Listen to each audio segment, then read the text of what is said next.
And we record. And we are live, ladies and gentlemen. We are live. Welcome, ladies and gentlemen, to episode 75 of the Splashcast, the ATL edition. I am your co-host, winning co-host of the Falcons, Reggie. I am your winning and losing co-host, Norwood. But let us always remember first, like, subscribe, tell a friend to tell a friend. Follow us personally. You can see both of our Instagrams down below. Mine there. Reggie's is over there, up over there. And yes, always remember to follow the pod. Remember to follow us on social media. Follow us on Instagram and follow the playlist as well. Thank you guys for coming and hanging out. We are, it is the best of times. It is the worst of times, but it is surely that time. It is sometimes, Shawty. So it is sometimes. We appreciate y'all for tuning in. Y'all know how we do with the we had with our episodes. We have the ATL edition. Then we do the pregame. Then we get to the Falcons, Hawks, Braves, Falcons, Hawks, oldest, middle, and youngest child, as we affectionately call them. We so early. We gave you everything right in the pregame. Yeah, we didn't gave you everything. But I did want to play a song. This is for everybody because the smoke is here. Oh, the smoke boy. is here. Get your fire extinguishers. The smoke is here for the Atlanta Falcons. But it.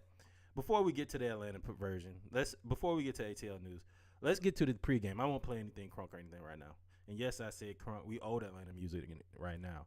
But we want to start out with the pregame. We got a few things we're going to talk about.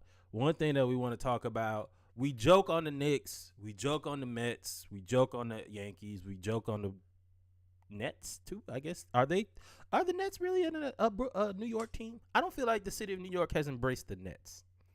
I feel like the Nets are still like. I mean, I feel like Brooklyn.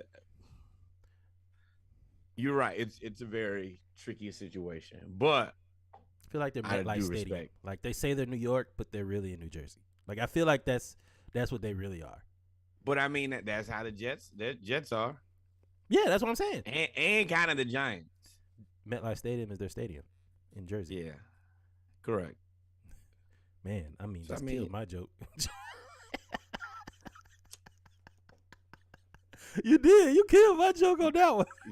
You know I had a rough weekend, man. I am barely holding on. Oh, man, as we get ready for Sunday night football. But for real, we joke on New York. No, we ain't getting ready for Sunday night football. Sunday afternoon football is where it happened. Everything now is just relaxing, watching other people try to be good, and y'all finna get a foot full because Reggie and I finna put a foot in an ass. But before we get that, man, parts first. There is an Atlanta staple. He did play for the Knicks, but that was like more of the retirement lap for him. And also one of the best dunkers, shortest dunkers, best dunkers, biggest personality, the biggest personalities in the history of the NBA, honestly. We want to see. Oh, go ahead. I was going to say, like, Nate Robinson is just an NBA gem. Just a great overall presence for the NBA, a guy who could do a little bit of everything, a guy who made you feel like you could probably be an NBA player. I mean, he definitely should have made you feel like he was an NBA player considering your height and his height. But yeah, just an overall great guy. Yeah, so Nate Robinson and Dikembe Mutombo are both going through relatively serious health challenges. Nate is dealing with renal kidney failure, and he's been privately dealing with it for the last 4 years. He's sharing this now because he wants to be the voice of all those who are having trouble speaking about the illness. And come together for a greater cause. This was part of the statement that he released. I was never a vocal leader on the court. I preferred to lead by example, but now it's time for me to speak up and help all those affected or dealing with kidney disease. I'm grateful for the care and support I've received and continue to receive during this process, and hope through this announcement that I can help others like me. Renal kidney failure is extremely serious. I'm pretty sure he'll probably have to have like some type of colostomy bag if they have to take his kidneys out.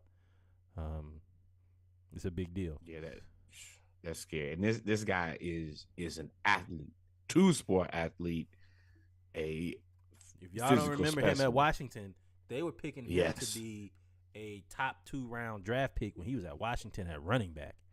He was doing things that was. You had like in that era, you had Reggie Bush, and then you had like a lot of power backs, and he was in the middle. He was a power back, but he was like 5'9". Extremely he fast. was extremely fast, and he was agile. You remember he had a run. I don't have it here, but where he was running to the end zone and he kind of was twisting, and they hit him, and he did like a Captain America spin in the air, and came back down and landed in the end zone. And everybody was like, "Whoa, what just happened? Like, what just happened?" So I do applaud him. Oh, go ahead. I was gonna say, and for me, just I say it all the time here on the podcast, but anytime you're dealing with a guy who's that short, they're the worst guys to tackle. There's no good place to hit them that won't hurt you as much as it'll hurt them. Yeah, and for him to be a world-class athlete. I know later in life people kind of didn't he do the celebrity boxing and he got he got knocked out. Like people take him as people were joking about him, especially the younger generation, because you just don't know how good of an athlete he actually was. Yeah. Or is. I'm sorry, I'm speaking in past tense. Yeah. I meant past tense as in he doesn't play anymore. But yeah, absolutely, we understand. And the fact that he's a world-class athlete, 2-sport star, 3-sport, 4-sport star in high school, and he's speaking out about it now, it can show that it can happen to anybody. And if it can happen to anybody, you need to go to the doctor. That is the most important thing. Take care of yourself. Go to the doctor and realize we are all fallible. As this guy is, like I told you, an athletic specimen. Yep. And then for Dikembe Mutombo, his family released this. He probably NBA Global Ambassador. I've never thought of the word ambassador to be a word to describe someone as like an understatement, right? Normally when you think of ambassador, like you think of like ambassador, like that is the person for whatever sport, whatever cause, whatever country. When you're the ambassador, you are the representation for that. Dikembe Mutombo literally was the ambassador of Africa in the NBA for 25 years. And vice versa. What you mean?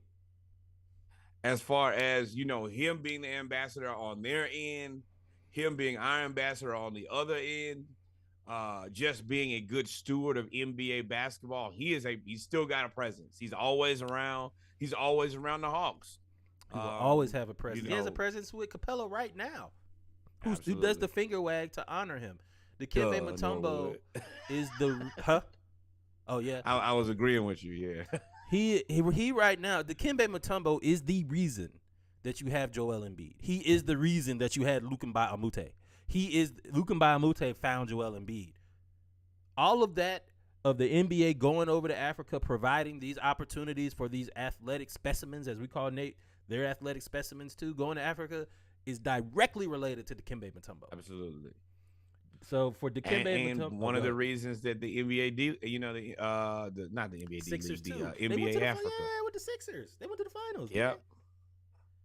Absolutely. So, but go ahead, finish your statement. But I was just agreeing with you. Just his overall presence to the game of basketball, to the game of international basketball, to what it means, as far as like NBA and Africa's presence. That's all him. Yeah. So T's and P's out to them. Matter of fact, presence. I mean, it's the whole NBA. Because you forget, we talked about the 76ers. We talked about the Knicks. We talked about the Hawks. And what made him famous was the number 8 seed in Denver knocking off the Supersonics and him holding the basketball, laying down. So from the 90s on, for 30 plus years, Dikembe Mutombo has been the man. So we ask that you guys send your T's and P's, thoughts and prayers to everybody that you know. But also, if you keep in mind that you have Nate Robinson and Dikembe Mutombo, two of the greatest personalities dealing with these illnesses. So wanted to say that too.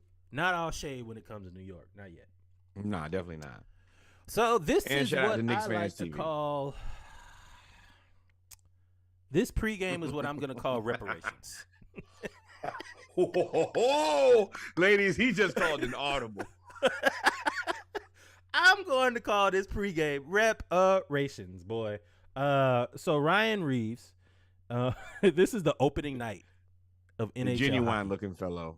If you didn't know who Ryan Reeves was, Sneak was good. Kev was good. This is opening night. This is dropping the puck. Opening night. The first game of the season. Now these two have bad blood. And Ryan Reeves, and I can't pronounce his last name, Falgino, squared up. Don't get under there. Oh, give him a body shot. Come on, brother. And so, if I don't have the, I want to turn the volume up because the crowd, the green team, Foligno is his name. Foligno is the home team, and the crowd was cheering when he landed that first hit. Ryan Reeves got him on that wall, and this is all you saw.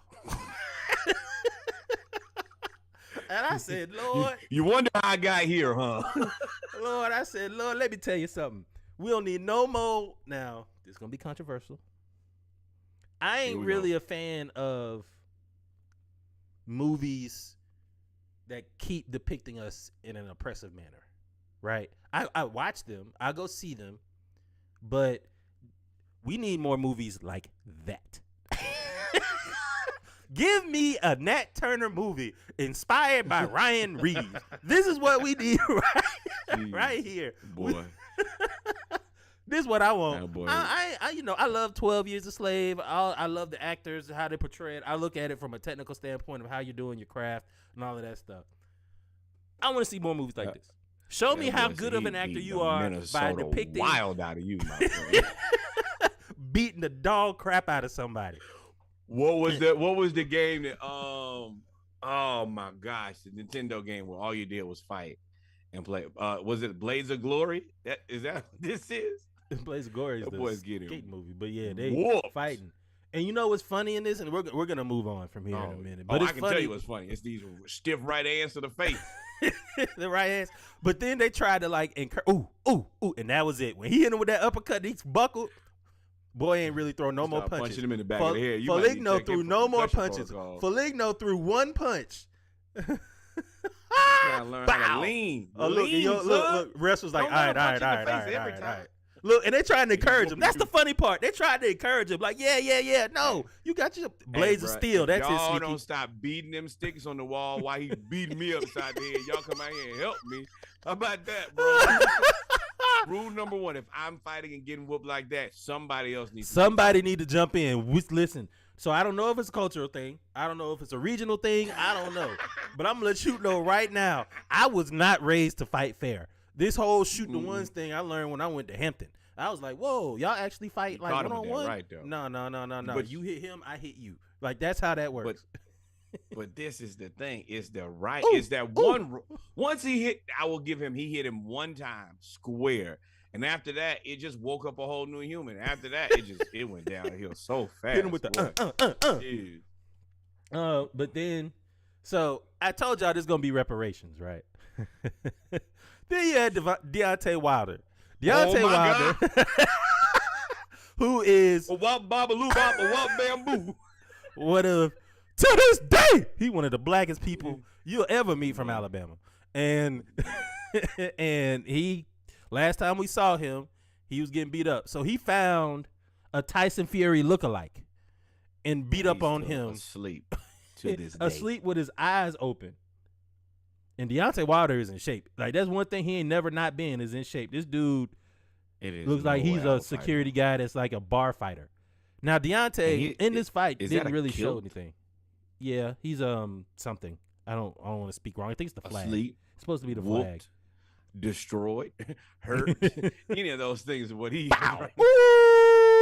Hit him right on square on the nose. And the thing is, that wasn't even his hardest punch. Like he didn't, Deontay Wilder is a load up puncher. He That's how you can figure him out. He stutter steps twice, then he throws the straight right every time. And Tyson Fury figured it out. He hit him with the little parry straight to the short right to the face. Yeah, he didn't. It wasn't. Yeah, you're right. It wasn't a build up. It was a quick punch. You almost could have missed it. And then he woke up like, yo, who jumped me? Yeah, here you go. Parry, bow. Bam. me, Lord. Yes, Help me, sir, Lord. ladies and gentlemen. So between this and this, we saw some And that. and that. This is the way that Black Hollywood need to go when we go back to looking at history. We done seen all the bad history we could look at. Show me Nat Turner. Yeah, Show me give me a Nat. little positivity. Can we, you know what, now that you brought it up, can we start getting any of the W's? Like, why we got to take a loss in every movie? Right. Give me Haiti. Show me the story of the Haitian general that fought off the French and killed everybody, and show me that. Like, listen, show me this. This is what I want to see. There is not a large enough subsection of African American W's in history. I will 100% agree with you. That is a genre that we need to delve into much, much more deeply. Yes, sir. But with that being said, ladies and oh no, that's it. I just realized you called him the Genuine Haymaker because he looked like Genuine. Same OG. He does look like Genuine though. That dude does. If y'all go Google, if you're listening to this for guys live, you see he looks like Genuine. If you're listening to this as the ATL edition pregame on Tuesday, go look up Ryan Reeves. What is this? The Rangers, New York Rangers, exactly. NHL. He looked like angry Genuine. But with that being said, the boy said his fist was that pony. Yo, you cannot. Oh, you gotta think about that. Once you get home, you gotta really reassess the fact. Yeah, that gentleman who looked like Genuine put the Beats by Dre to my face. I'm going to be very stereotypical right here, or make a very big stereotype, and I'm gonna assume that this guy doesn't know who Genuine is. That's getting punched in the face. Oh well, you better figure out very soon. It's not a lot more differences in his life. That was a good one. But with that being said, ladies and gentlemen, we are gonna take a quick 30-second break. Then we're gonna go to the Brave segment. It's let's just get there. To say goodbye. World Series champions. You never take that away from us. Yesterday, because they lost yesterday. But the Dodgers lost too, so I'm happy. Yeah, we'll be right back. That does matter. We'll be right back. I'm not gonna play nothing crunk. We're gonna be nice and chill because the Braves lost. Y'all stay tuned. We'll be right back. Yeah, just stick around for the Falcons.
Welcome back, ladies and gentlemen, to the Brave segment, episode 75 of the Splashcast. Let's start that over. Welcome back, ladies and gentlemen, episode 75 of the Splashcast, the ATL edition. I'm your co-host, Reggie. I'm your co-host, Norwood. And we're going to make it through this together. We're going to make it through as a family. We're going to make it through. Braves country, Braves family, Braves friends. The season is over. If we can deal out and dish out all the disrespect to the New York Mets, You got to take the disrespect from the Phillies. Shout Yep. out to the Phillies, man. Congratulations. And they really haven't been that disrespectful. They've really only been tomahawk chopping, which is Yep. that's what you're supposed to expect to do. I would not expect anything less than that. I've played Timmy Trumpet 1,000 times for the Mets. So yeah, you go ahead and get your shots in. We ain't running from it. We ain't running from it, man. So the Braves ended up losing in the 5-game series to the Phillies 3-1. The Phillies pretty much beat us at our own game. They hit a whole lot of homers. Oh, every game. I think Bryce Harper had 3 home runs in 4 games against the Braves. He has been a menace all the time against us. And the thing about the Braves is we are a home run hitting team. We're not a small ball team. And when the home runs dry up, it can be a problem. And our pitching wasn't there, man. What did you see when you watched the game? You go into it knowing that we're a feast or famine team. We're going to hit a lot of home runs or it might be a struggle. And we've hit a ton of home runs. And it's kind of like living and dying by the three-pointer. Sometimes you're going to have it, and then sometimes you just might not have it.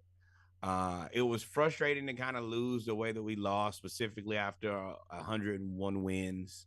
And then after us catching the Mets in historic fashion. I kind of liken this season to maybe that 73-9 Golden State team where you probably ran out of gas. I might be stretching here. I'm okay with that.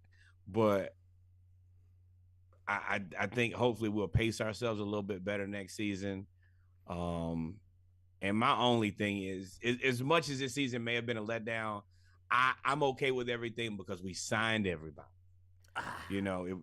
That is well, so, except for I was gonna say you signed everybody except for Dansby Swanson, who you can argue Dansby Swanson and Austin Riley were fighting for most consistent player on the Braves the last 2 seasons. Dansby Swanson was probably the catalyst that got our World Series run started, similar to the way the Phillies are running in the playoffs last year. And so you got to sign Dansby. But if you sign Dansby, I mean, that's a lot of money. You got to figure out what you do with everybody else. You have everybody else signed, but you got to sign Rosario. You got to sign your pitchers. You got to sign Fried. You haven't signed Fried yet. Charlie Morton is on another 1-year contract, which is unfortunate. It's T's and P's to Charlie Morton because he just cannot catch a break in the playoffs. Last year in the World Series, he got his leg broke. This year, he gets hit in the elbow after pitching 3 shutout innings. After pitching 2 shutout innings, in the 3rd inning, he gets his elbow hit. He tries to stay in, hangs a curveball, 3-run homer. It's just very unfortunate. But you have some pieces that you have to sign. I think go sign them. I don't. This is one of those situations we cannot play with this. Go ahead. We just can't. We got it. Dansby. He needs to be a Brave. We lost Freddie. We cannot afford to take another loss unless you can go find another Matt Olson somewhere, which I highly doubt. Yeah, I think you got to sign Dansby. You probably let Duvall, Rosario, and all of them go, and you put Grissom in left field. That's the only way. Our whole team right now is so cohesive. Like, it's very rare that you have 9 players that are signed on a team that start. Very rare. And it's very understood that Dansby is the sheriff. He is the guy who runs the team. He is the leader. Don't play with that. He is respected by the entire team. They all, for the most part, seem to really fuck with him. So yeah, he's a son of Atlanta, man. He's from Marietta. So Marietta High School. So you gotta pay him, man. Pay him. But do not. We're gonna let you ride on the Freddie Freeman.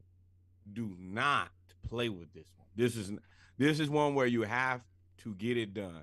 Just get it done. Gotta get it done, man. So, we do have everybody signed. The Phillies, who thought that you would see the NLCS with all wild cards. The Dodgers lost. Ironically, they struck out Freddie Freeman to win the NLCS. I mean, to win the NLDS.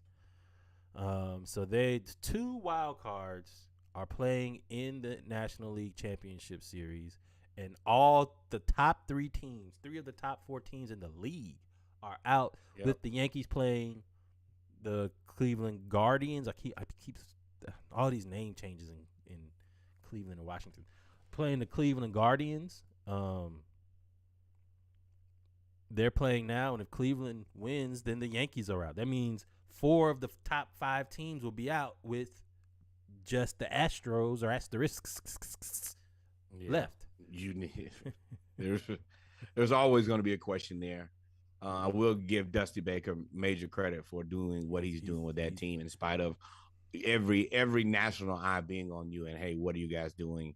As we call them, the Houston Asterisks. Man, this is. I do like that. If we're out of there, then let the upsets run rampant. Let everybody get out of there. Yeah, I want all wild card everything. Yep. Which is what I picked. I think that's exactly what I picked. Except for us. You picked us versus the AL wild card. Yeah. Yeah. It is what it is, man. So we'll come back. Hopefully our pitching, we just got to stay healthy, man. It seems like, and not making excuses, it just seems like we spent all of our energy going after the division. We spent all of our energy. Spencer Strider then got hurt. Charlie Morton got hurt. Ronald Acuna been hurt all season. Ozzie Albies didn't play this whole series. He hadn't played half the season. Matt Soroka. Like, we just have a whole bunch of injuries, and the Phillies got hot at the right time, and I honestly think the Phillies are going to win the World Series. I can see them winning it. And there is no team that knows more about being hot at the right time than us. That's how we won the World Series last year. Yep. So that's that on that for the Braves. Shout out to the Braves. I appreciate what you guys did. Of course, we wish we could have, ran that thing back or even just given a better effort. But congratulations to another. I mean, it's a 101 win season. 101. You figure out how to do better, but damn, that's a hell of a regular season. Hell of a regular season. With that being said, ladies and gentlemen, we've come to the end of the Braves segment, the Braves season. More than likely, we are going to have 2 segments when it comes to the ATL edition moving forward. It's going to be the Braves and the the Falcons and the Hawks/Dream. If the Braves have any movement, of course, we'll talk about it. But other than that, it is now football and basketball season in Atlanta. And please remember, basketball season starts in just 2 days. Playing at State Farm Arena, the Houston Rockets come visit the Atlanta Hawks. Nothing better than to see our team get out to a very good start against a very young but talented Houston Rockets team. Yeah, man. With that being said, ladies and gentlemen, we are now going to get ready for the Falcons segment. Are we going Falcons or are we going Hawks? Let's get right to the Falcons. We'll close out with peace before we'll close out with peace, but it's about to be smoke in the city. When we come back, it will not be any of this sadness of closing out a season. There will be aggression. As some people around here call it pressure. There will be trash talk, and there may be a foot in your ass. And the thing is, it won't be towards just the 49ers. They were kind of respectful. They didn't really say anything. But like we said, y'all, we'll be back. Y'all because their season is spiraling out of control. Y'all stay tuned.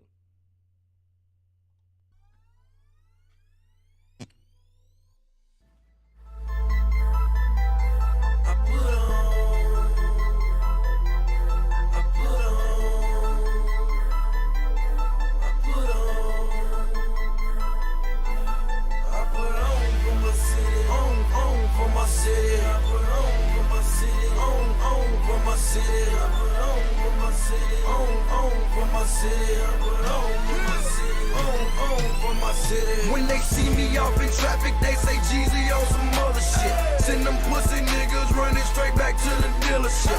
Me, I'm in my spaceship, that's right, I work for NASA. Yeah, nigga. Yeah. Yo,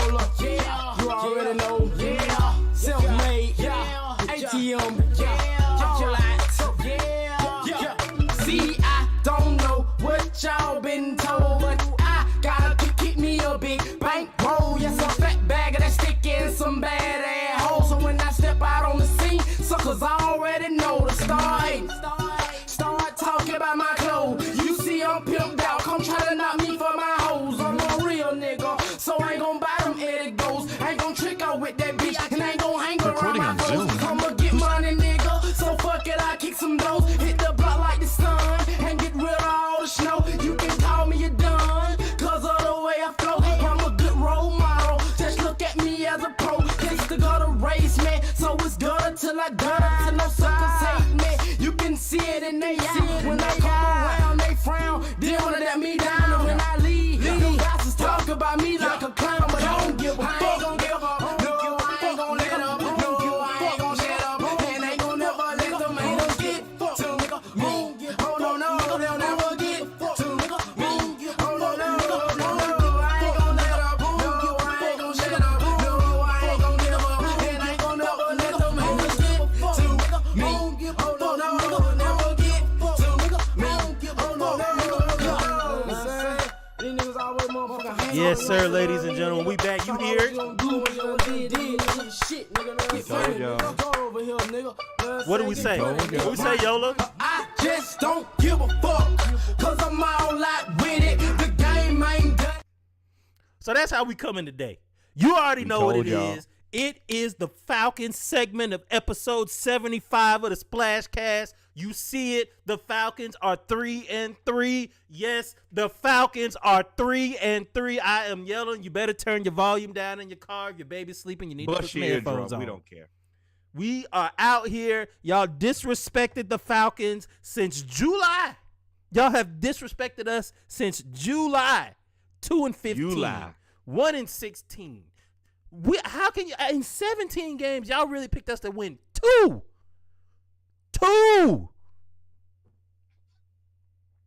Then We have met and exceeded the expectation already.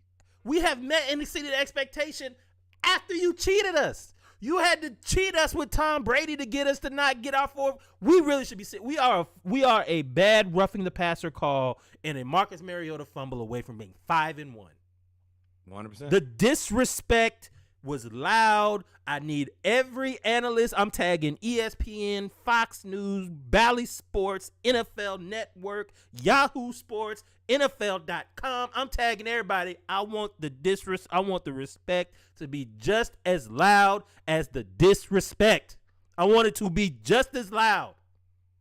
All them teams picked. Y'all picked the Saints. Y'all picked the Carolina Panthers ahead of us. The Carolina freaking Panthers. Go ahead, because I'm gonna start cussing if I keep talking to them. We told y'all. We told y'all. We told y'all. We sat up here and agreed with you and said that we probably had one of the worst rosters in the NFL. We still told you in spite of that we are not one of the worst teams in the NFL. We have not ever played in the 6 games that we've played. There has never been a point where you've looked at the Atlanta Falcons and say, boy, this is one of the worst teams in the NFL. You just have not. Could we have played better in certain spaces? Yes. But at the end of the day, we have a very, very real-ass team, and we are getting better and better every week. We actually sit atop. Make sure you hear that correctly. We sit atop the NFC South, tied for first place with the Tampa Bay Toms. And I'm going to tell you, they lost to the Steelers today with Mr. Trubisky. Mitchell freaking Trubisky. We going to get there. Where am I start? Let's start. We here. told y'all. I don't want y'all to forget that. It's the reason I have these sunglasses on, because I'm not playing with y'all. I'm done. Y'all going to put some respect on my team, and y'all going to start putting some respect on my coach, because I hate to tell y'all, but he should be up for Coach of the Year, for the roster, for what he got, the groceries that he has to come back with this meal is highly, highly impressive. Now show. You see Show this, y'all? You see this? I'm pointing to it because I want y'all to see it. Well, you can't see the point. But if you look right there, right about there, you'll see that every analyst picked the 49ers. Every single analyst. And that is a microcosm of how y'all picked literally every team better than us. Y'all, and the thing is, everybody has doubled down. That's the part that pissed me off even more. After we started off pretty well, after we played, we are 6-0 against the spread. We cover the spread no matter what. After all of that, y'all still double down after watching the Bears. Y'all double down on the Falcons being the worst team in the league after watching the Bears multiple times. You watched Russell Wilson and literally went and sent out tweets and Instagrams apologizing to the public for having to watch those games. And you still picked them better than us. How can you do that? It's disrespect. The respect must be as loud as the disrespect. I'm tagging everybody. Y'all can block me. I don't care. It is what it is. And I want to be very clear.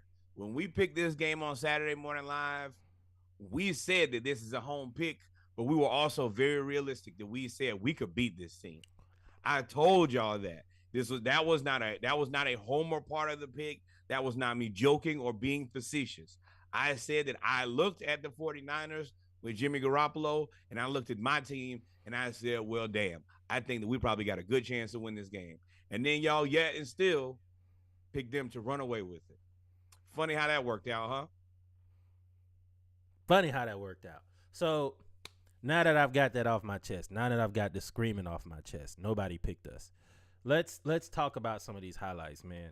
Shout out to the Falcons. Atlanta. Shout out to them Jays. That's what nobody saw. The Falcons, Atlanta teams are starting to really develop their teams versus trying to go get somebody.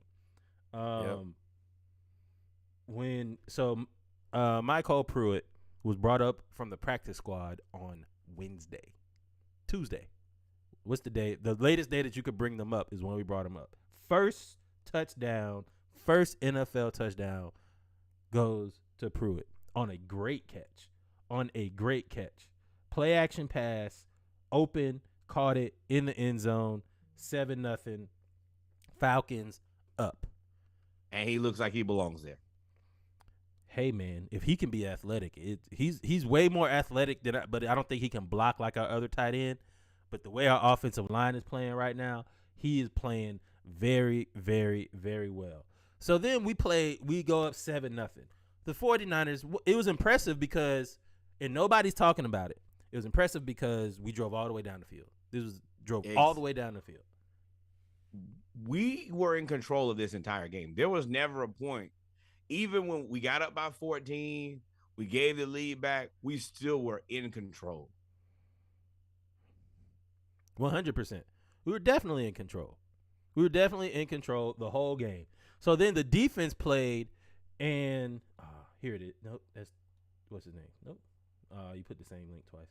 It's all right. The defense got a scoop and score against with A.J. Terrell picked up. Rashaan Evans caused a fumble on a 3rd and 1 and A.J. Terrell picked it up. Fumble going into the end zone, but good discipline, good football instincts tell you that you are always supposed to follow the play. So if you always follow the play, when you fumble going into the end zone, you then Jalen Hawkins, one of those young safeties. I was really hard on them earlier. Talking about, here it is. I got it. Talking about our young safeties who are getting burnt against Tom Brady. They played a hell of a game today. There he is right there. Jalen Hawkins got the ball. We go 14-0 on them. Look at that. Rashaan Evans caused the fumble. We pick it up. Nobody else sees them, and he outruns. Now, George Kittle, though, he'd almost catch him. But he fumbled. I mean, it's George Kittle. He's one of the best tight ends in the NFL. Okay. I'm sure he's played defense before at some point in his life. And look at this, y'all. Falcons preparing for their weekly collapse. Look at the disrespect. Look at the disrespect. The disrespect. Go ahead. It also makes me very happy to see A.J. Terrell and Kyle Pitts making pivotal plays. Those are our guys going forward. And to see the guys that we bet on, kind of proving already that they're legitimate top-tier football players is exciting for me. That makes everything a little bit easier in the future. What is more exciting for me is Marcus Mariota, and not his play per se throwing, but the fact that combined, we had 5 people rush the ball today. We rushed the ball for 40 times for 168 yards. That is impressive. That is, we've never been able, since maybe the last Dirty Bird, Jamal Anderson. Now it's the last time we were a tough, legitimate running team. We have to give more and more respect to this offensive line every week. They come out and push people around, bully people, and that allows us to control the game. It does. So we were able to keep the ball out of San Francisco's hands, and San Francisco has a top-notch pass rush. And when we talked about this on Saturday Morning Live, I said San Francisco has a very good pass rush, but they are missing both of their defensive tackles. Eric Armstead didn't play. The other starting defensive tackle got hurt. I said we are a running team, and if we can run the ball on them, we can limit them to get from having the ball. And when you do, you then take them out of their zone running scheme because they're playing from behind. You have to rely on Jimmy Garoppolo. And I said Marcus Mariota and Jimmy Garoppolo, who knows what Tomato. Who knows what you get? And go ahead. So Mariota has to be better value because he's so much cheaper. Mariota is good. Jimmy Garoppolo's contract now is incentive based. Huh? Jimmy Garoppolo's contract is mostly incentive based now. Oh, he did renegotiate. Yeah, but I think Mariota does. So the thing that I got to give Mariota credit. Mariota does not really make the big mistake. I don't know what they had the discussion with him. I guess they had a discussion with him after that fumble and after the Rams game when he had that interception at the end of the half. But ever since then, he has been really, really careful with the ball, and Arthur Smith is running the hell out of that zone read, and he calls it at the most opportune times ever. And that is where, as much as I talk about Mariota other places, his ability to run is helping us. And I know every week I ask for him to be fired, and that is what it is. My opinion on that probably not going to change. But the times that he runs the ball, he's going to score. Well, the thing is, I don't need him to score.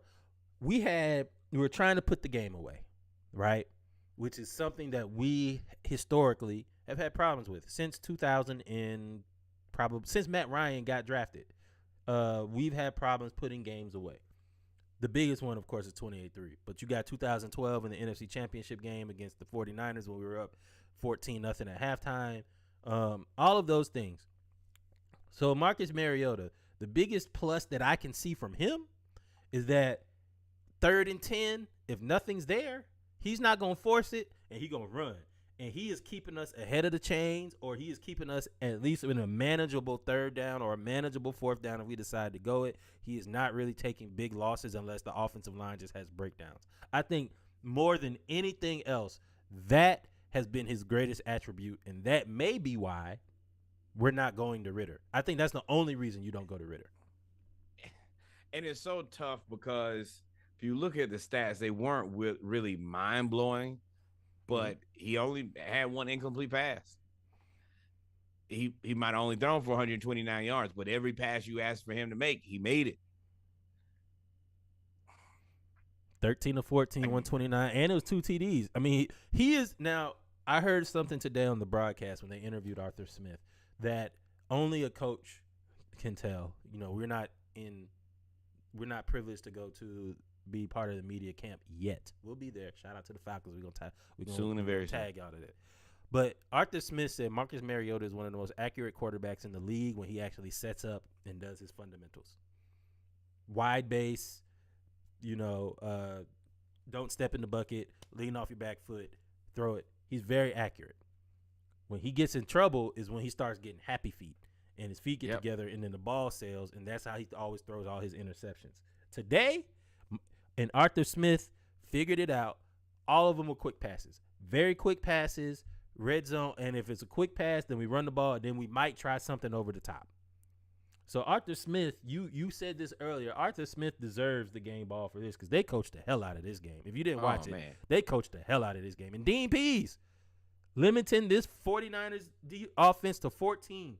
Debo Turnover. Samuel had two rushes, 2 rushes, 11 yards, and he had 7 catches, 79 yards. But most of those came in the fourth quarter.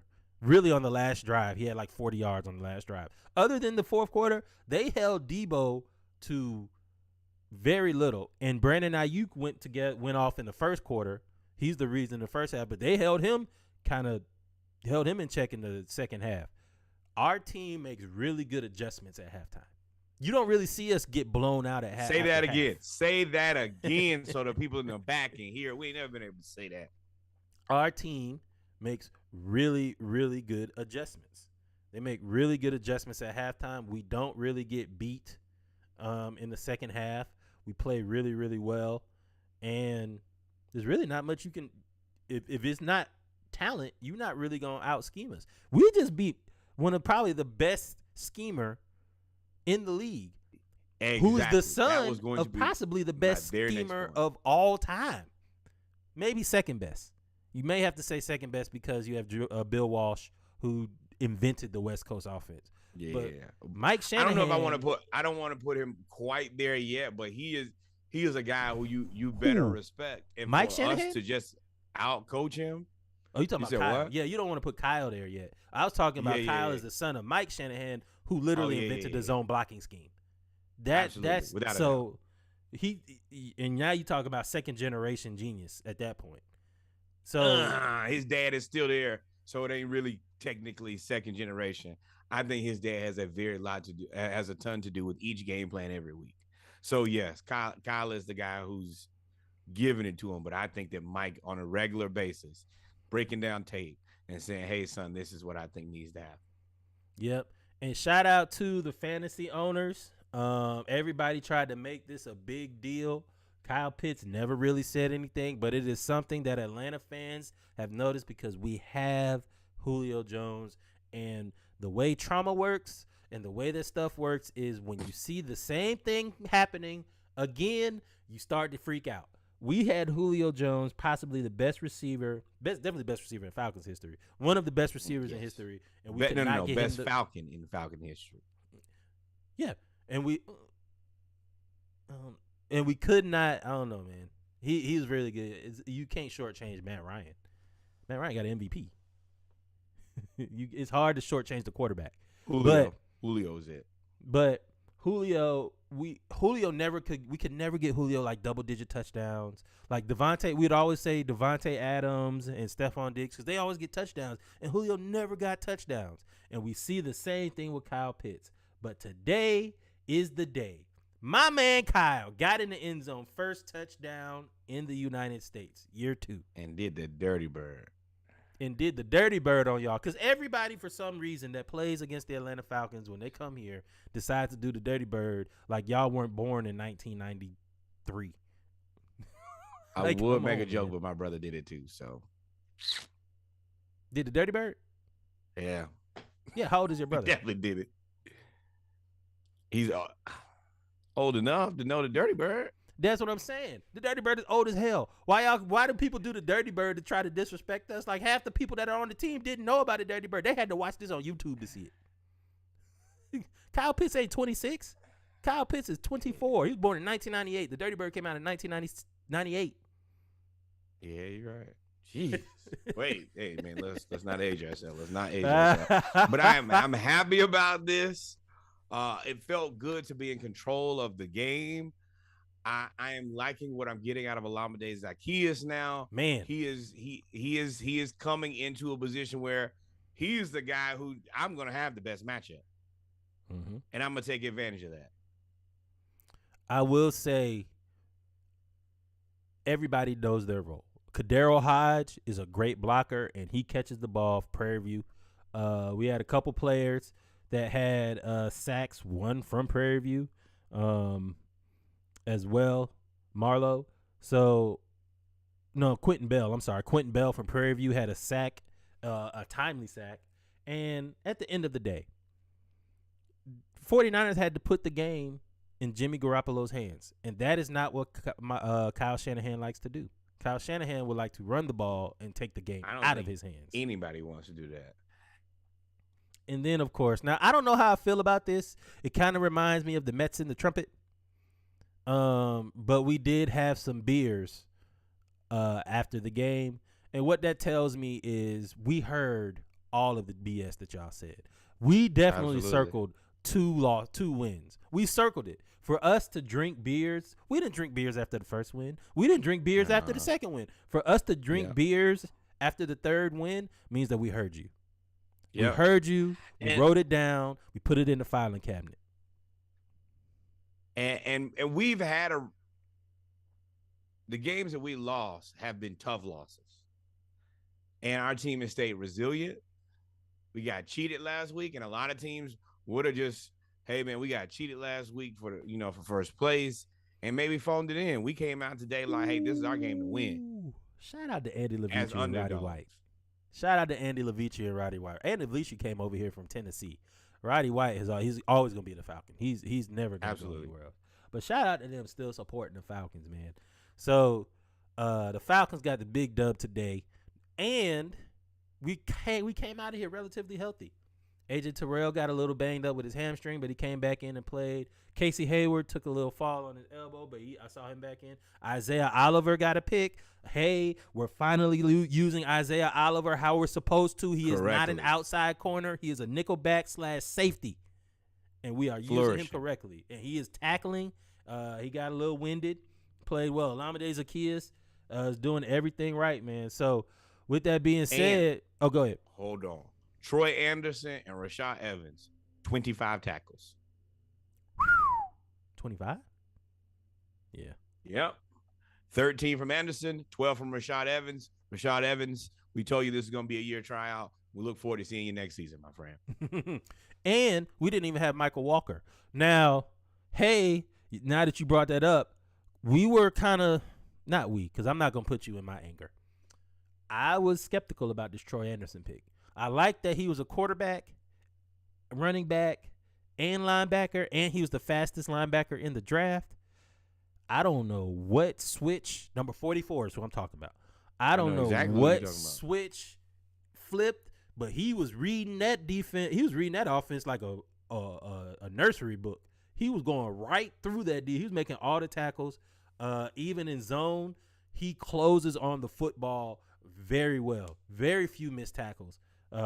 13 tackles, 7 solo. Rashaan Evans, 12 tackles, 7 solo. Richie Grant, 6 tackles, 5 solo.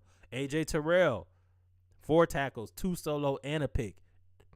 Played really, really well. And a fumble recovery. I mean, he didn't have a pick, fumble recovery.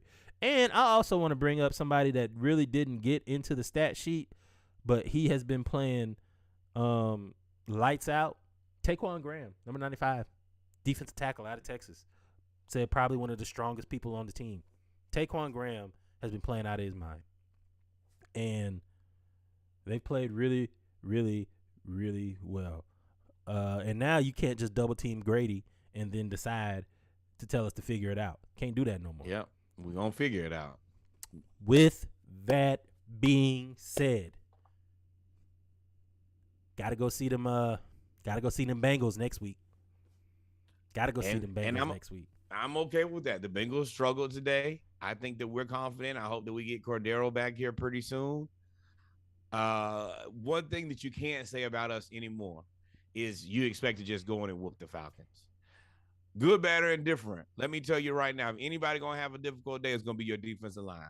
Because that offensive line is going to want to get a hold of you and make it very bad and uncomfortable for you. They are trying to bully you and push you around. And that is exciting. And that's what we kind of talked about at the beginning of the season, having a more physical team. That's and all for them to say that that's what they wanted to do and us come out and be that makes me feel very confident. I also would like to thank Arthur Smith for pilfering Rashad Evans. That was a perfect, theft to walk out of there with. And I'm happy with the intensity that we play with on a regular basis.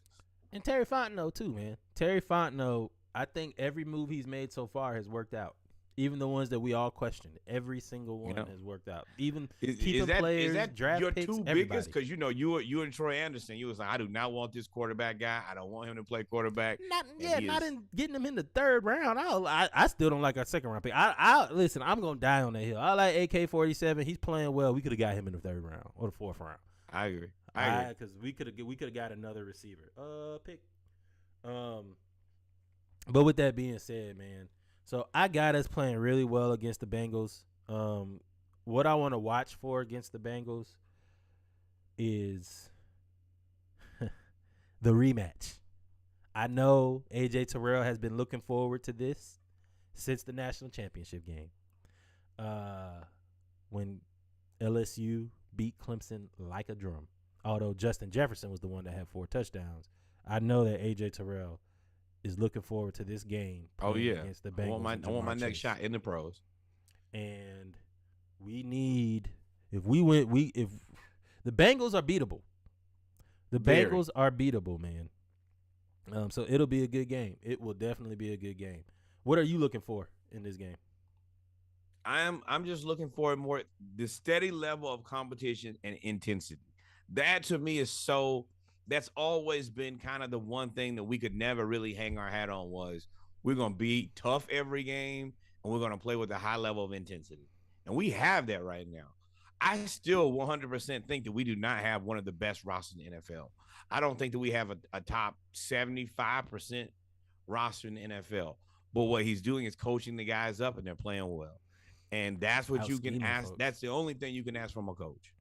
Out scheming folks, man. They are out scheming folks. So, now that we've gone through the prediction. Hold on, wait. One more thing. I expect for y'all to see us again.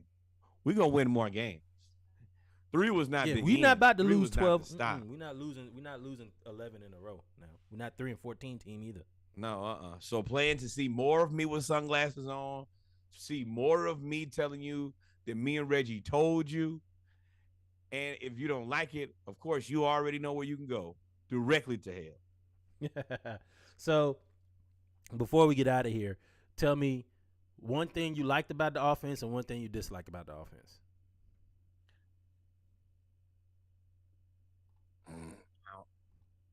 It's my podcast, so I'm gonna do 2. Number 1, I like that Mariota didn't miss but 1 pass. As much as shit as I talk about him, for the majority of the game, he didn't miss. You gotta respect that. Mm-hmm. And then I like our ability to be a tough running team. 40 rushes. We would never do that before. We are punching people in the mouth, and the Atlanta Falcons punching people in the mouth is crazy, considering we were not supposed to punch this team in the mouth. We were definitely not supposed to punch Cleveland in the mouth, who got punched in the mouth by the Patriots. Yeah. So, offensively, I like Caleb Huntley. I like the way that Caleb Huntley runs. I like how all of our running backs run, but I specifically like Caleb Huntley because he does not fall backwards. I like Allgeier too now, or Algier. I called him Algier. Some of our friends shamed me and said it's Allgeier, and now everybody's saying his name is Algier. So I was correct. But I like the way that we run the ball, how our running backs run the ball. We are a physical team, even if you look at our receivers. Drake London was trying to He was trying to punk the 49ers the whole game. Going across the middle, yelling, screaming, cussing them out. They had to bleep him out a couple times on Fox. He was just an angry person. And we didn't know. You draft these guys and some of them hit, especially a receiver. I think about a guy like Laquan Treadwell, who drafted by the Vikings, and just kind of you thought he was gonna go to Ole Miss and be that big physical receiver, and he just never materialized. For us to get Drake London and him be that big physical presence, and he's very comfortable going across the middle. He ain't afraid of nobody, and let's get it. Him and Pitts ain't scary, man. I like that we have a team that ain't really strong hands. He does not really drop the ball. They try to chop his wrist when he catch the ball. He doesn't. He has really, really strong hands. my dislike for offense.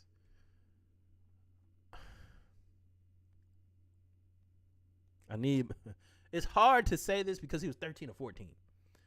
But I need more from the passing game. It's just enough. Now, the strategy was definitely to run the ball. The strategy was to make us a running team. But you need more from the passing game because going forward, some of these teams he playing, they just go man cover, press, and say you gonna have to beat us over the top. Absolutely. I fully expect the Bengals to do that. So we're gonna need more from the passing game. It's nitpicking a win, but I mean 129 yards normally. Nah, you're right. You are right. We drafted Drake London and Kyle Pitts, and this is, even though we're winning, it's not the best usage of your assets. Yeah, but hey, man, A win is a win. Too. Every time he plays, every time he's not the reason we lose, he buys himself another week. Exactly, and I expected all week for him to be made into the backup, and then this week he throws a perfect game. I'm like, well, I know he'll be starting next week. Yep. And for what? So my likes and dislikes for the defense. I still am not a fan of the zone. We do not have a pass rush. It is difficult. We collapse the pocket really well. We're very strong at the point of attack. We stop the run, and but when it comes to pass rush, so in the second quarter, we made Jimmy Garoppolo look like he was just the man, which might have been reverse psychology because they just started throwing the ball the whole game, and that's how they lost. But and Jimmy has that for a little bit. That is what has kept him getting paid and around. Is he can play good for small spurts. He'll look like the guy who you kind of wanted him to be, but he just can't maintain that for any amount of time. He can't. So I want more of a pass rush. Without having the blitz, and because I don't like us sitting back in zone. But I like though. We are not missing a lot of opportunities when that football is in the air or on the ground. We are causing turnovers. We are we are causing havoc. The safeties, for as much as I criticize them for getting burnt, especially with Brandon Ayuk and all of that. The second half, they were everywhere. We lost. AJ Terrell went out in the second half. Casey Hayward went out. Isaiah Oliver went out. All were out for the fourth quarter. We had no more corners on the team other than the ones D. Alford and the other two that were on the field. Those were the only corners we had left. Our backup corner after that was going to be Williams, who was our third string running back. We were going to move him back to corner, the return man, Avery Williams. So we played really well, and that's when Dean Pease just said, "Screw it, I'm blitzing," and that's what we did. That's what we say all the time. Just we get beat, but at least just get some heat in there so we can cause some problems. That's all. We get it. We still understand where our roster is. Mm-hmm. It is what it is. We got what we got. Make it happen with what we got, and we've been doing a good job of that. I'm happy right now. Yep. You got anything on the defense? Any likes, dislikes? I like the control. Mm-hmm. We once again, I hate to bring it up, 28-3 is always right there on your shoulder, and we're trauma bonded on. Oh man, are we gonna blow this lead? Are we gonna blow this lead? And we were in control of this game, and when you're playing a game. And you can see your team controlling the game versus, all right, well, we're just going to keep playing and see how it works out. It's a completely different feeling. It is. It is 100 a completely different feeling, man. So, I was watching the game. Oh, yeah, we're going to, not like the disrespect, we're going to beat them, but no, we're in control of this. They're trying to gain the control back, and it's going to take everything they got to get it and just never materialize. Nothing. This was the first time that we had a lead that I wasn't nervous about. Once we went up 14-0, they did come back and tie it in the second quarter. Then we came right back down. And that's what I was saying earlier in the preview. We marched down the field like the 49ers had like one of the top, if not they had like a top 3 defense. We marched down the field like it was like hot knife through butter. Not a lot of penalties, not a lot of pass interference or defensive holding. It was just mano y mano. I'm running down the field. What are you going to do? And it was I'm coming to punch you in the mouth. You stand there and get punched. Yep. You take it and you like it. Kyle Pitts. Hats off, brother. We see you blocking out there, sealing the edge when we got a rush for a first down. I see you out there, man. Shout out to Kyle Pitts. With that being said, ladies and gentlemen, we have come to the end of the Falcons segment of episode 75 of the Splashcast, the ATL edition. I don't know what the name of it is, but right now I'm saying reparations. We told y'all. we told y'all. Oh, we told y'all. I don't want y'all to forget that. I want and let that be the overarching theme for this episode, specifically this Falcons season, where y'all tried us like a freak at the cup party. Let me be very clear. We are not that guy. Are we the best team in the NFL? No. But one thing for sure we are not is the worst one. Yep. So with that being said, ladies and gentlemen, we have come to the end of the Falcons segment. We are now going to get ready for our Hawks segment. Y'all stay tuned. Gonna be pretty quick. Preseason wrap up, season preview real quick, and then we'll close it out. So, y'all know I said we are playing all old music, old Atlanta We told music. y'all. We told y'all. We told y'all. We told y'all. Don't forget it. Yep. So, y'all stay tuned. We'll be right back. Worst team in the NFL. Clowns. Y'all stay tuned.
B-A-B, D to the R, C-H-A-S-A-E.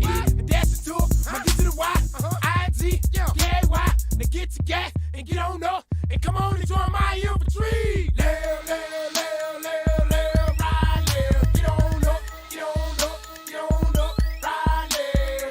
Live, ride, live. Get on up, get on up, get on up. If you can't spell, you don't need to be able to rap no more. We need to bring back the spelling rap. Bring back old school crunk Atlanta alphabet music. This gets you right. I don't know why we don't play this at the stadium. That is drama. Left, right, left. 2000 and maybe 2000 actually when that came out. So shout out to the Falcons again. Ladies and gentlemen, we are back with our final segment of episode 75 of the Splashcast, the Around the League edition. We're going live for the first time, which I really, really like because we get to do a live reaction to the Falcons, and we'll probably end up doing a live reaction to the Hawks when they play now. Speaking of the Hawks, basketball season's around the corner. I said basketball season's around the corner. No, it ain't. It is here. Basketball season is 2 days away, ladies and gentlemen. Basketball season is 2 days around the corner. Wait. We are right there on the corner. Hey, here, hello. Game 1, 2 days versus the Rockets. Game 1. So putting a wrap on preseason. What works? Did you watch any of the preseason games? Yes, I tried to go back and watch as much as I can. I'm excited about where we are. Everything.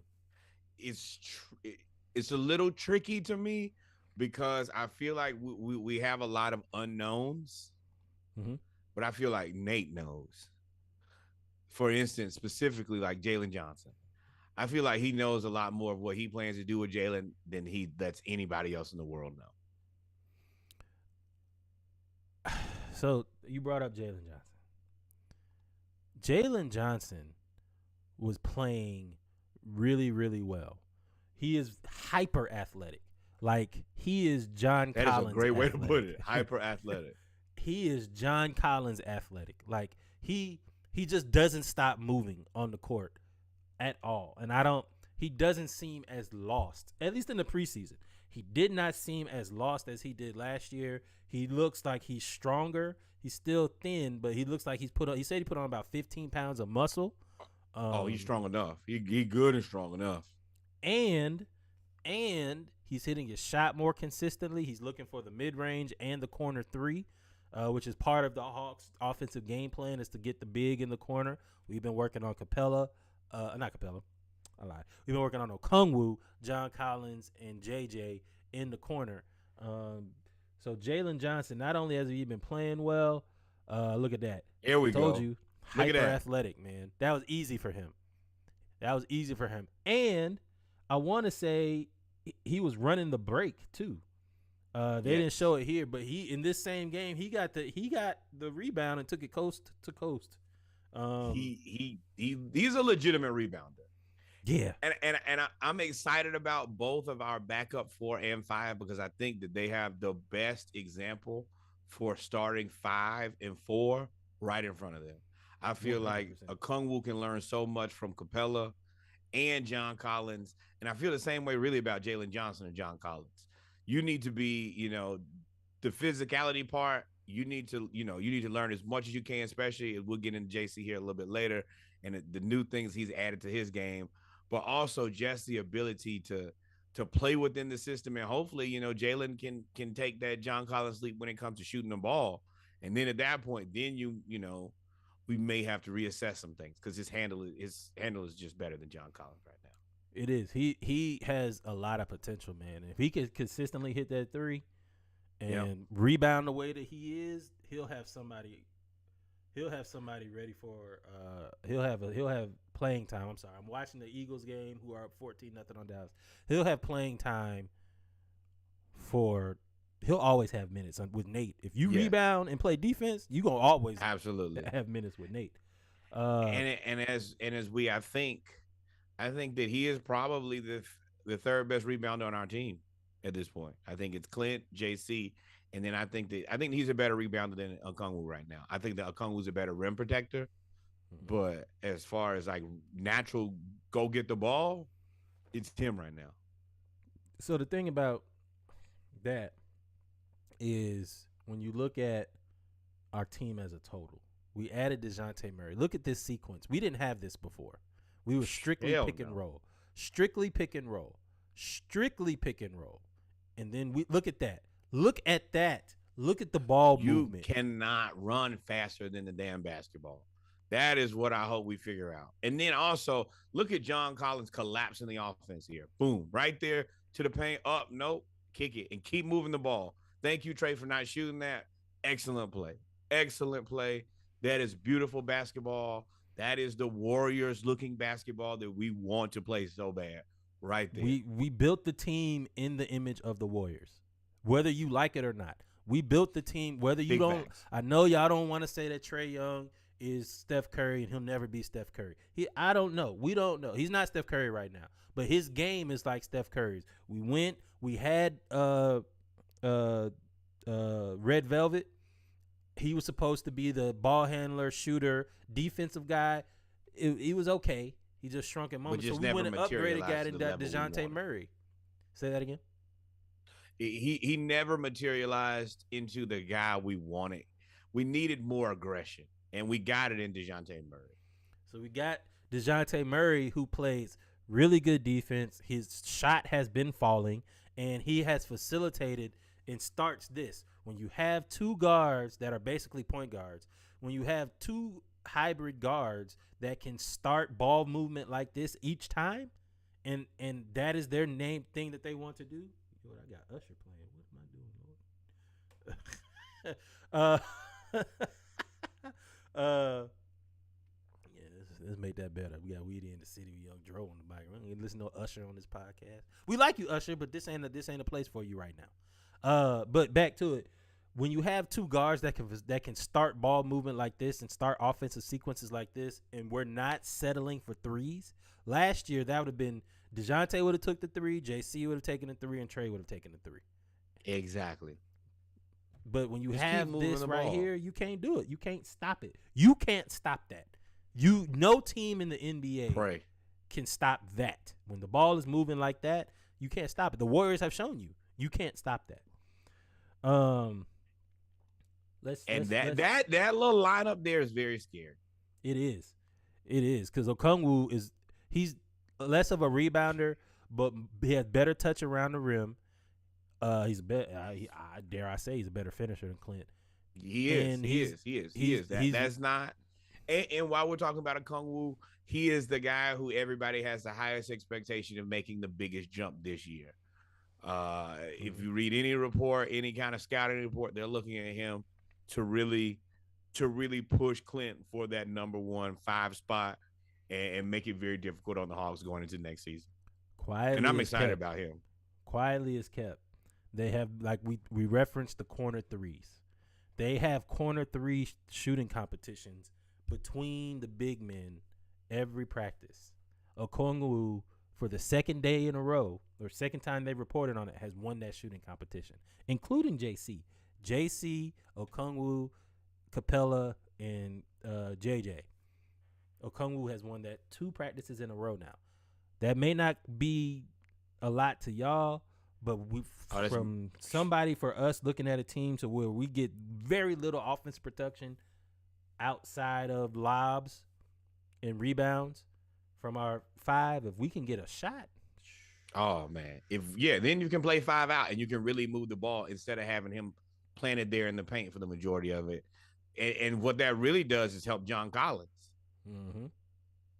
Yeah, I'm excited. I will say they played it pretty close to the vest about what they're going to do into this season so far. I don't feel like Nate has he hasn't talked as much as he did, I think, last year. Nope. Oh, and this is just beautiful. But speaking of John Collins, you went right into it. John Collins against Cleveland started out 4 shots, 4 buckets, but it's the type of shots.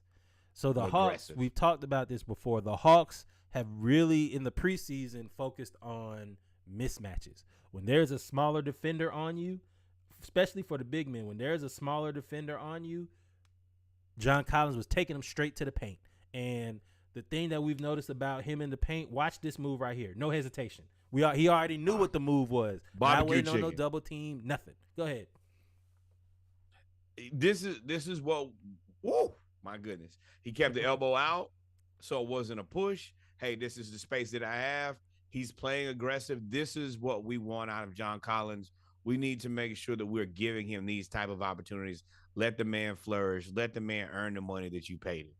And I think that they probably are, because I still think that Jalen is still going to be rough around the edges, so Collins is going to get the lion's share of minutes at 4.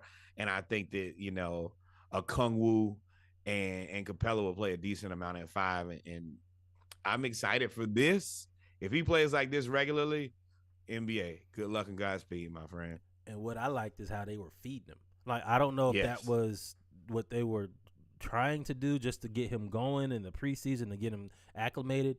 But this game, every game, we had ball movement and we were feeding the post. We were feeding it to John Collins. We were feeding it to DeAndre Hunter. We were feeding it to Capella. I mean, we were feeding the post because we have such an athletic advantage over a lot of the NBA. And I think that that's where DeJounte is such an upgrade from Herter. Is Herter will, run the play. But if you say, hey, give Herter the ball and say, hey, man, get Collins a bucket or get Capella a bucket, it was like, it's not really my responsibility. I'll try, but I'll make no promises. DeJounte is like, oh, no worries. We got it. You. We can make that happen. You want which one to get the bucket? I got you. Yep. Yeah. So, and then finally, before we wrap this up, man, speaking of DeAndre, it is these are potential deals for DeAndre. 4 years, 80 million. Cam Johnson, 4 years, 85. PJ Washington, 4 years, 80. Grant Williams, 3 years, 45. And then Brandon Clark is 3 years, 55, which I do not agree with. But No. He actually got his today. He got paid 3 years, today. 55? Hold on, I can tell you exactly what it is because it happened today.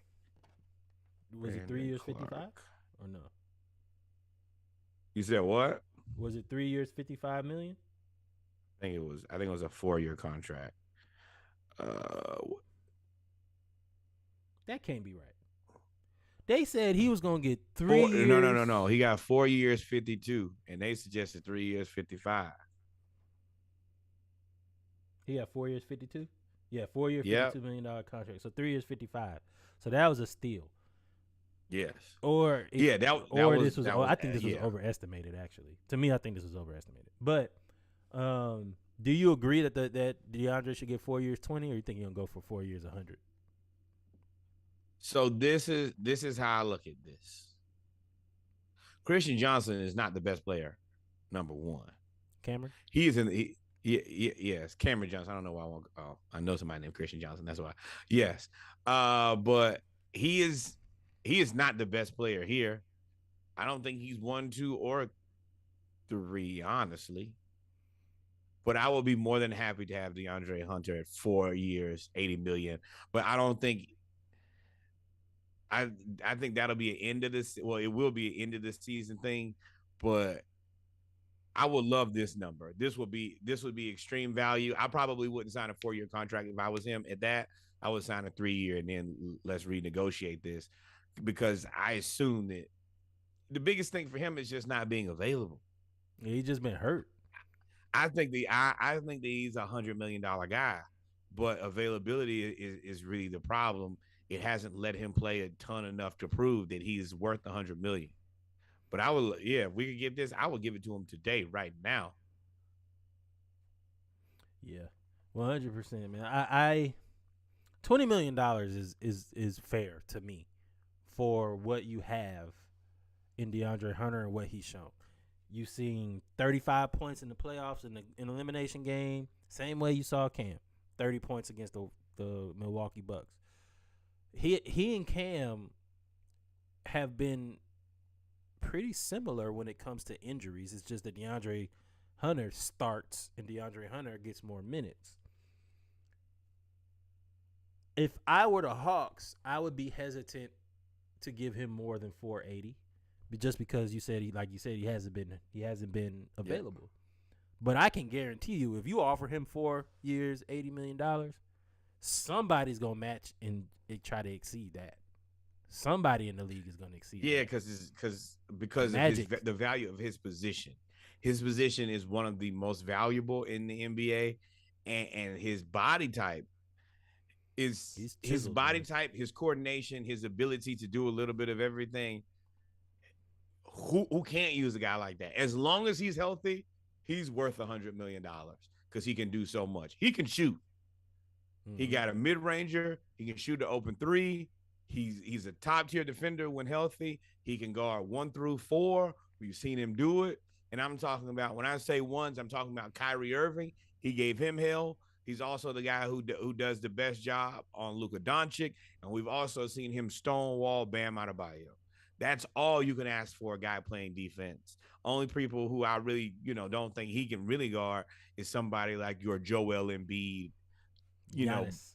But we got somebody for them too, because Okongwu to us is the Giannis stopper, or Giannis. Yes, the Giannis slower downer. I won't say stopper, yes. Yeah, but it ain't no 50 points on twos. It ain't no 50 points on twos when you play Okongwu. We'll foul you 100 times before we allow that to happen. Yeah, and we will foul out Capella. We'll foul out Collins. We'll foul out Jalen Johnson. We'll foul out Okongwu. We'll foul out Hunter before that happens. And Frank Kaminsky. We will foul out everybody. You're right. And Vivek Krejci, whatever his name is, stick him out there. He got 5 fouls. Give him 2. 6 fouls, yeah. With that being said, ladies and gentlemen, Norwood, is this the end? I think we've come to the end of episode 75, the ATL edition. If we didn't miss anything, I kind of like going No, live, man. they missed things. They missed the fact when we told y'all that the Atlanta Falcons were not the worst team in the NFL. We had to sit here every day in the preseason and just, ooh, you guys are terrible. You guys Y'all are are going to be one of bad. the worst teams in the Ooh. NFL. Let me tell you, you guys got rid of Matt Ryan. You'll never be the same. You'll never accomplish anything. Here we are sitting tied atop of the NFC South in spite of the haters, in spite of the non-believers. In You know spite of the what? cheaters. And there'll be more In of spite that. of the There'll cheaters. be more of that. There will be more of that. Well, Norwood, if we miss anything, wait take us till out. we clear these books. That's when y'all really gonna have a problem. Yeah, Once we y'all get gonna this be- bad money off the books, 77 Oh, million my is goodness. off the books after this year. 77 million. I think we're 77 gonna find a way to do something with that. Yep. Norwood, take us out, man.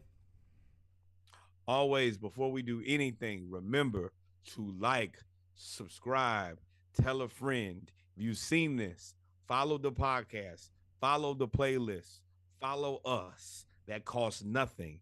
It is absolutely free. You're listening to the podcast. All you got to do is click the little button. We would appreciate that. We do appreciate that because we know you just went and did it. Also, subscribe, hit the bell on YouTube, everywhere. Now that we got that out of the way, we want to remind you this will be a wonderful week. Next week will be homecoming. There will be no Saturday morning live because I will be doing the Heart Walk.